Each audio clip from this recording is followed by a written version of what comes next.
सच्चो सतराम। आषाढ़ी एकादशी जो अभी 25 तारीख को मनाई जा रही है, हकीकत में आषाढ़ी एकादशी का महत्व जो है वो इतना अच्छा है कि इस दिन के ऊपर पांडुरंग जी का स्थान के ऊपर लाखों लोग आते हैं।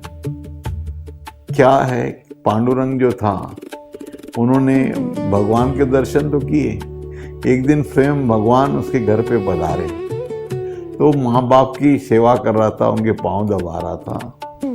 इसने देख लिया भगवान आए हैं तो बोले रुको, मैं अपने माँ बाप की सेवा कर लूं, उसके बाद में मैं आपसे मिलता हूं। तो जब तक उसके माँ बाप की उन्होंने सेवा हुई, सो गए, फिर वो भगवान से मिलने खुद बैठ गए।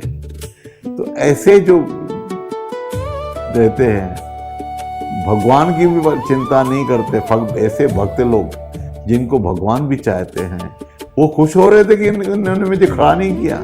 उन्होंने ये देखा कि सच्ची सेवा जो है माता पिता की करने पे ही है। माता पिता की सेवा करने के बाद अगर से वो मेरी सेवा करता है तो इससे अच्छा मेरा सेवक कैसे बन सकता है। ये भगवान की धारणा थी। उन्होंने साक्षात उसको देखा, ये सेवक जो है बाकी इसकी सेवा करने का ढंग, इनको सब कुछ करने का ढंग वही है। वो तो भगवान को बाद में मिलेंगे, जब तक माँ बाप की आशीर्वाद नहीं मिलती तब तक भगवान के दर्शन नहीं होते। और आषाढ़ी एकादशी का मतलब ये होता है, ये जो त्यौहार आता है अपने हिंदू धर्म के अंदर में, और इतने महाराष्ट्र के लोग हैं, अपन लोग इसको आषाढ़ी एकादशी पे उपवास करते हैं। एकादशी का मतलब ये होता है कि हम और वो मालिक दोनों एक हो जाएं।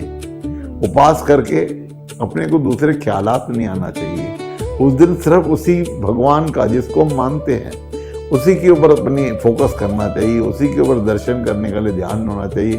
खाने पीने से अपना मन हटा के जो अंदर में इच्छाएं होती है उसको कम करने के बाद में ही उसका दर्शन होता है। जब तक हम अंदर की भूख नहीं मिटाते, खाने पीने की, करने की, चाहत की, सबसे बड़ी चीज है चाहत।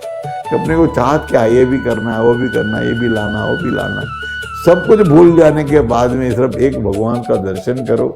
उसी के नाम का व्रत करके, एकादशी का व्रत होता है, उसमें खाना पीना कुछ नहीं होता है। लेकिन लोग नहीं संभल पाते बगैर खाने पीने से, तो कुछ फराड़ी खा लेते, कुछ जिलेबी खा लेते, कुछ और खा लेते।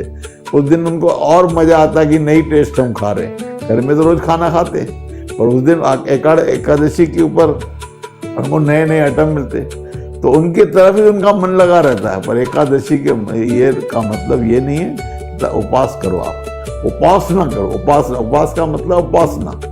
उपासना की किसको बोला जाता है? जो भगवान को नाम का स्मरण हो, उसी का मतलब है एकादशी की उपवास। और ये त्योहार आने के बाद में अपना जो मौसम होता है, चार जैसे बारिश है, गर्मी है, ठंडी है, बसंत ऋतु है, बारिश के बाद जब हरियाली छा जाती है और सब लोग खुश होते हैं, तो ये त्योहार जो हिंदू धर्म पे हमारे दरवाजे, हम नया काम नहीं करते, इसके बाद में हम हर चीज़ को नया करने की कोशिश करते। मन में भी उत्साह नया आता है। बारिश जब हरियाली दिखती है तो आंखों को भी हरा हरा दिखता है, और हरा देखने की आदत सबको है। सूखे पे कोई खुश नहीं रहता।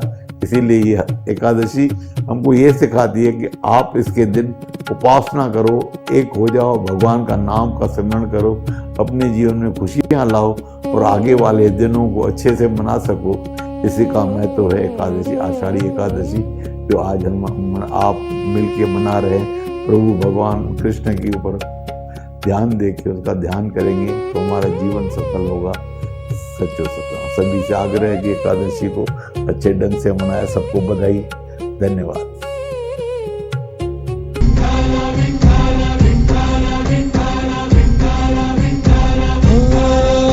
तुला साध आली तुझ्या लेकरांची अलंकापुरी आज भारावरी वसावा